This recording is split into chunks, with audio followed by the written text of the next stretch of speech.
That is a totally new yet authentic recording. Fantastic.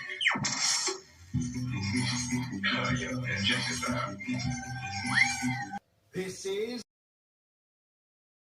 channel. Welcome to today's show. Now hackable animals. You know, the whole idea that humans have, you know, this, they have this soul or spirit and they have free will and nobody knows what's happening inside me. So whatever I choose, whether in the election or whether in the supermarket, this is my free will, that's over. Free will, that's over. That's over.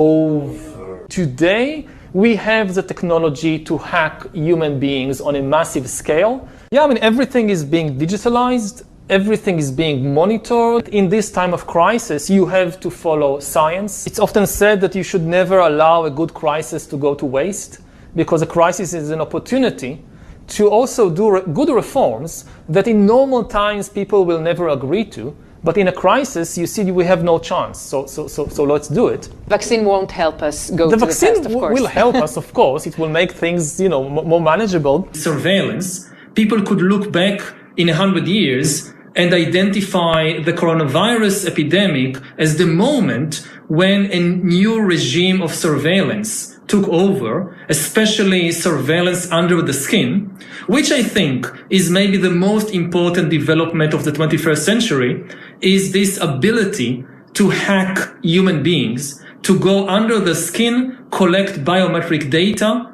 analyze it, and understand people better than they understand themselves. This, I believe, is maybe the most important event of the 21st century.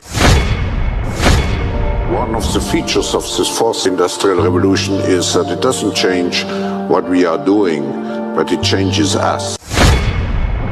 The difference of this fourth industrial revolution is it doesn't change what you are doing, it changes you. If you take genetic editing, right, just as an example, it's you who are changed. And of course this has a big impact on your identity. And offers certain kinds of possibilities that have to be careful about. You know, when you began to do that kind of gene editing, some people worry that you are changing what it means to be human. That's the problem. And of course, the new industrial revolution offers us many opportunities, but it raises manifold questions on the ethical, but even legal implications.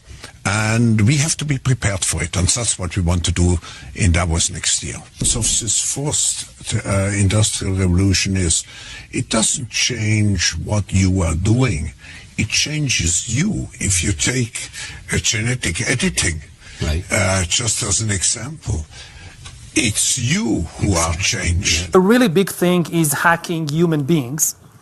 To hack human beings, you need a lot of biological knowledge, a lot of computing power, and especially a lot of data. If you have enough data about me, and enough computing power and biological knowledge, you can hack my body, my brain, my life. You can reach a point when you know me better than I know myself.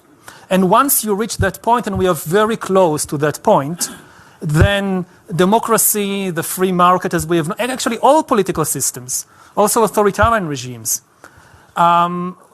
we have no idea what happens once you pass that point.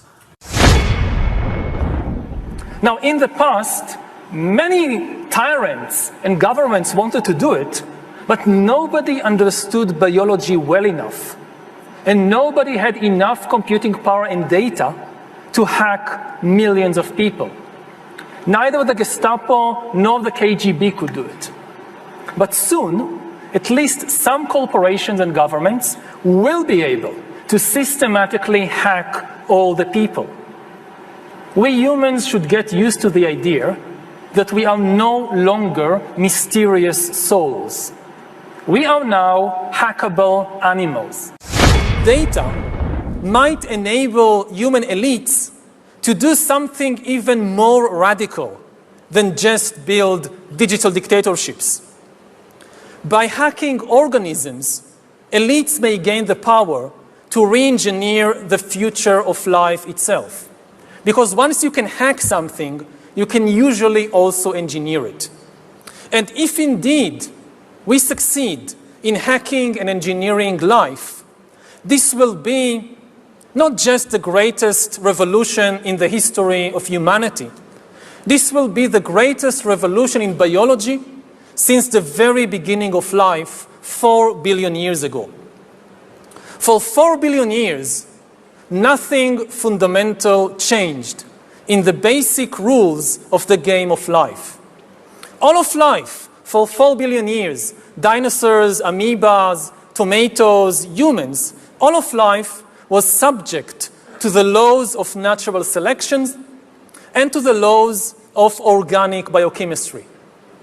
But this is now about to change. Science is replacing evolution by natural selection with evolution by intelligent design.